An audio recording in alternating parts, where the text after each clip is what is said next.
È molto bello. E parliamo sempre che era un muro triste prima, un cemento triste. Siete due fanghi. Proprio così ho detto, cioè perché? Perché avete fatto un'opera che è spettacolare. Cioè, praticamente questa immagine esce fuori dal muro.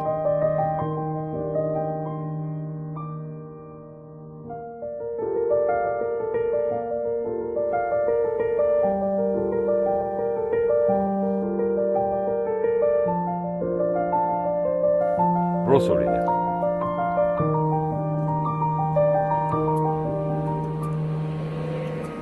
E rappresenta questo ragazzo che su una scala sale oltre il cielo. Ah, non è perché è lo Sperone, ma parliamo di tutto il mondo. Certo, per questo è un Perché- luogo d'arte, è una metafora di tutto qua.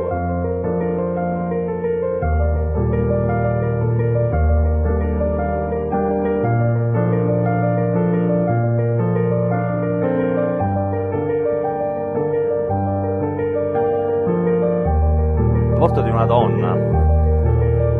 Voi state facendo un grande lavoro allo Sperone, ma perché lo fate? E questo tunnel cosa rappresenta? Praticamente uscire dal tunnel della vita quotidiana. Bellissimo. Giornalmente la nostra lotta è una, le ingiustizie sociali e i diritti negati. E questo è il primo.